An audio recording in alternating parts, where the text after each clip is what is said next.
अस्सलाम वालेकुम जी students, welcome back. बिस्मिल्लाहिर्रहमानिर्रहीम जी, स्टार्ट करते हैं। अगर आप चैनल पे न्यू हैं तो जैसा कि मैंने आपको आगे भी रिक्वेस्ट किए थे, काइंडली इस चैनल को आप ज़रूर सब्सक्राइब करें और दूसरों को लिंक इसका ज़रूर शेयर करें अपने दोस्तों को।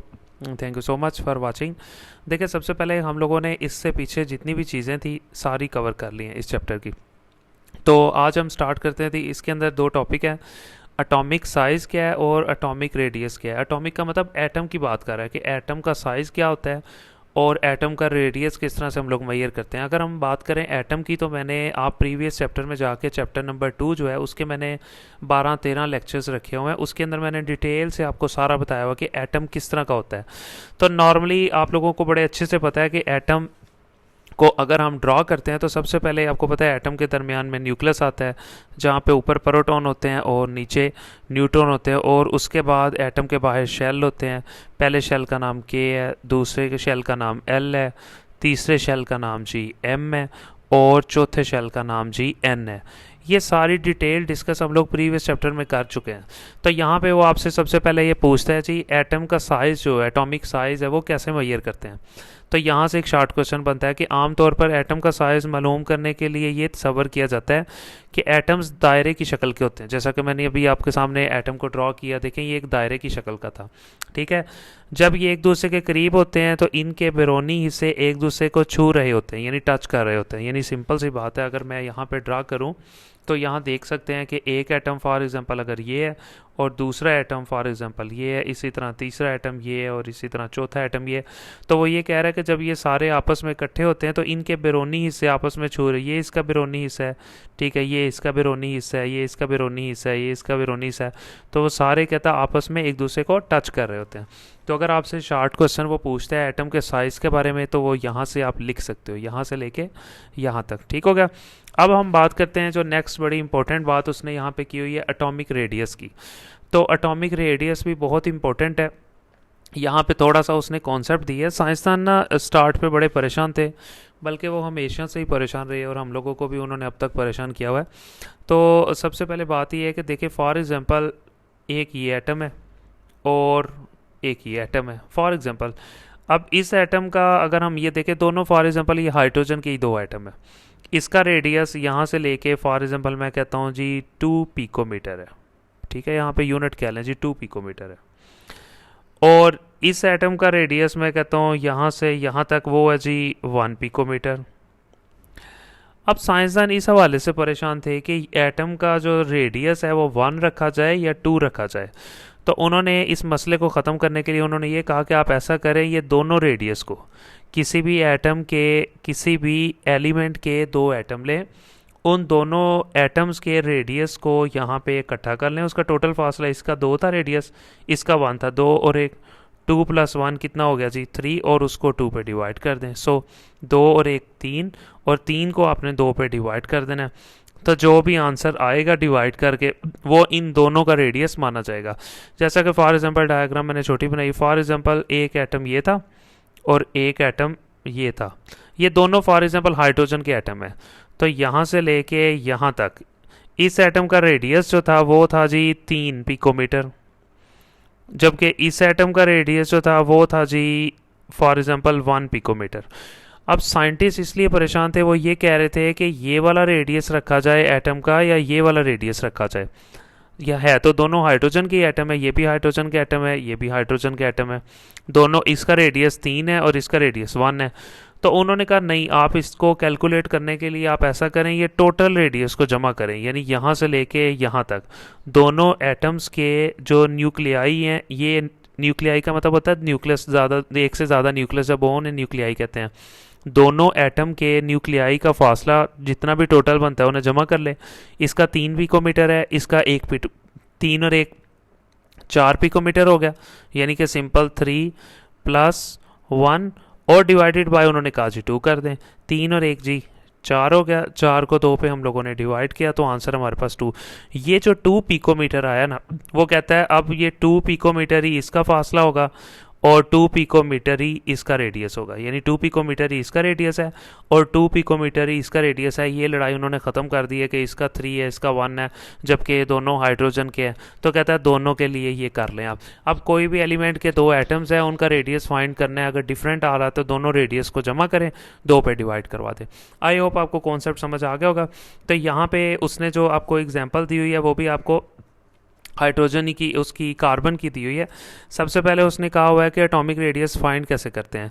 दो जुड़े हुए एटम्स के न्यूक्लियाई के दरमियान, दो जुड़े हुए एटम्स, तो अगर आप डायग्राम में देखें ये दो जुड़े हुए एटम्स हैं, इनके न्यूक्लियाई के दरमियान यानी यहाँ से लेके यहाँ तक इसकी बात कर रहा है। दोनों यानी दरमियान जो फासला है ना, यहाँ से लेके यहाँ तक जो फासला है, फासले के निसब को यानी इस फासले का आप हाफ कर लें, यानी इन दोनों को जमा कर लें और 2 पे डिवाइड कर दें, हाफ आएगा। तो जो हाफ आएगा उसको एटम का एटॉमिक रेडियस कहा जाता है। समझ आ गई होगी आपको, मैंने आपको एग्जांपल भी बता दिए। मिसाल के तौर पर एलिमेंट की हालत में कार्बन के 2 एटम्स के न्यूक्लियाई के दरमियान जो फासला था वो 154 पिकोमीटर था। यानी यहाँ पे ये 2 कार्बन के एटम्स थे, एक ये था और एक ये था, ये दोनों जुड़े हुए थे। तो टोटल फासला यहाँ से यहाँ तक जो है वो 154 पिकोमीटर है। लेकिन कहता है आपने 154 का यानी 154 का हाफ कर देना है। तो जब आप हाफ कर दोगे तो आपके पास 77 पिकोमीटर आ जाएगा। इसका मतलब है इसका निसब जो है 77 पिकोमीटर, वो जो है इसका भी रेडियस अब वही है और इसका भी रेडियस वही है। यानी जब भी आपने रेडियस निकालना है किसी एक एटम का तो नहीं निकल सकता, आपने क्या करना है, दो कोई से एटम्स उनको इकट्ठा करना है, उन दोनों के न्यूक्लियस के दोनों का फासला जो है ना उसको टोटल करना है, उसको 2 पे डिवाइड करना है तो वो निसफ हो जाएगा। तो जो आंसर आएगा वो उस एटम का एटॉमिक रेडियस होगा। यहाँ तक जी डेफिनेशन हो जाएगी एटॉमिक रेडियस की। आई होप आपको बड़े अच्छे से एटॉमिक रेडियस का कॉन्सेप्ट जो है वो समझ आ गया होगा। मैं बात कर लेता हूँ जी इंग्लिश मीडियम वालों की। तो इंग्लिश मीडियम वाले भी सबसे पहले यहाँ से जी डेफिनेशन करेंगे दी। ये आपको पता है एटॉमिक साइज़ की डेफिनेशन है, यानी एटम के साइज़ को कैसे मेजर करना है। उसने कहा है काफ़ी मुश्किल होता है एटम का साइज़ मेजर करना, फिर भी यहाँ से आप कर सकते हो, देयर फॉर चाहे कटिंग कर दें, दा से कर सकते हो, ठीक है। The common method to determine, यानी बहुत अच्छा मेथड है टू डिटरमन, मालूम करने के लिए साइज़ ऑफ एन एटम, अगर आप किसी भी एटम का साइज़ मेजर करना चाहते हो, इज़ टू अज्यूम, तो आप फ़र्ज़ कर लो कि एटम्स आर स्फीयर। तो कहता है सबसे पहले आमतौर पे ये फ़र्ज़ किया जाता है कि एटम जो होते हैं ना वो गोल होते हैं, दायरे की शक्ल के होते हैं, स्फीयर का मतलब गोल। When they lie close to each other, और अगर हम एटम्स को इकट्ठा कर देते हैं जिस तरह इन दोनों एटम्स को इकट्ठा किया हुआ है, ठीक है, दे टच ईच अदर, तो वो एक दूसरे को टच करते हैं। देखिए इस जगह से दोनों ने एक दूसरे को टच किया हुआ है। ये डेफिनेशन हो जाएगी एटॉमिक साइज़ की। अगर आपसे एटॉमिक साइज़ की डेफिनेशन के बारे में पूछता है, उसके बाद अगर वो पूछता है जी एटॉमिक रेडियस की, तो आप पीछे लेक्चर के स्टार्ट पे मैंने आपको बता दिया एटॉमिक रेडियस किस तरह से फाइंड करते हैं। वो मैंने सिंपल बताया कि 2 एटम्स को इकट्ठा लिखें, 2 एटम्स को इकट्ठा करके उन दोनों का जो न्यूक्लियस है, उन दोनों न्यूक्लियस का यानी इस न्यूक्लियस से लेके दूसरे एटम के न्यूक्लियस का जो दरमियानी फासला है वो सारा फाइंड करें। यहाँ से लेके यहाँ तक का जो टोटल फासला है वो 154 पिकोमीटर है, उसका हाफ कर लें। तो हाफ कैसे करेंगे, 2 पे डिवाइड करके। तो 154 को जब आपने 2 पे डिवाइड किया तो आपके पास 77 पिकोमीटर आ गया। तो ये 77 पिकोमीटर इसका भी रेडियस है और इस एटम का भी रेडियस जो है वो भी 77 पिकोमीटर है, यानी इस एटम का रेडियस भी 77 पिकोमीटर है और इस एटम का भी जो रेडियस है वो 77 पिकोमीटर। आई होप आपको समझ आ गई होगी। उसने यही कहा है कि हाफ कर लें, किसको हाफ करना है, फासले को, और वो फासला कहाँ से शुरू होता है, between the nuclei of the 2 bonded atom, यानी 2 बॉन्डेड एटम है, दोनों एटम जो है वो जुड़े हुए हैं, उनके दरमियान जो है यानी उनके न्यूक्लियस के दरमियान जो फासला है ये वाला, इसको हाफ कर लें। इसको कहेंगे जी atomic radius of the atom.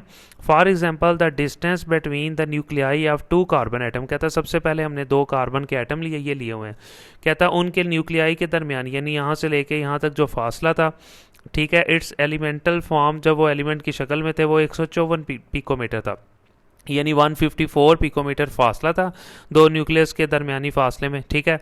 तो 154 का अगर आप हाफ कर लें, it means it's half 77 picometre. तो जब आप इसका हाफ करेंगे वो आ जाएगा जी 77 पिकोमीटर, और यही क्या होगा जी रेडियस ऑफ कार्बन एटम। यहाँ तक अगर आपसे वो पूछता है जी एटॉमिक रेडियस की डेफिनेशन के बारे में पूछता है तो आप सिंपली ये एटॉमिक रेडियस की डेफिनेशन को एडजस्ट कर सकते हैं, ठीक है। तो उसके बाद हम लोगों का एक और मेन कॉन्सेप्ट है उसके अंदर जी बड़ी इंपॉर्टेंट, इसमें अभी ट्रेंड नहीं मैं करवा रहा, इसके अंदर वैसे ट्रेंड भी आते हैं, यानी कि ग्रुप्स के अंदर पीरियोडिक टेबल आप पीछे पढ़ के आए हो कि पीरियोडिक टेबल के अंदर जो एटॉमिक साइज बढ़ता कब है, पीरियड में बढ़ता है या ग्रुप्स में बढ़ता है। इसके बारे में हम लोग एक डिटेल में मैं पूरी एक वीडियो बनाऊंगा। शील्डिंग इफेक्ट के ट्रेंड भी होंगे उसमें, आयोनाइजेशन एनर्जी के भी, इलेक्ट्रॉन अफिनिटी की, इन सब के जितने भी है ना इलेक्ट्रॉन अफिनिटी वगैरह, इन सब के ट्रेंड एक ही वीडियो में इंशाल्लाह ताला मैं डिस्कस करूंगा। अभी हम बात कर लेते हैं जी शील्डिंग इफेक्ट के कॉन्सेप्ट के बारे में। जी शील्डिंग इफेक्ट का कॉन्सेप्ट भी बड़ा इंपॉर्टेंट है, उसके बारे में हम लोग डिस्कस कर लेते हैं। अच्छा देखिए जी, शील्डिंग इफेक्ट है क्या, उसके बारे में सबसे पहले मैं आपको बताता हूँ, लेकिन मेरे ख्याल में वीडियो काफ़ी बड़ी हो जानी है, तो मेरे ख्याल में यहीं पे ही एंड करते हैं। ठीक है जी, मिलते हैं इंशाल्लाह नेक्स्ट वीडियो में, और दोबारा फिर आपसे वही रिक्वेस्ट है कि चैनल को ज़रूर आप सब्सक्राइब करें जी। थैंक यू सो मच, बहुत शुक्रिया।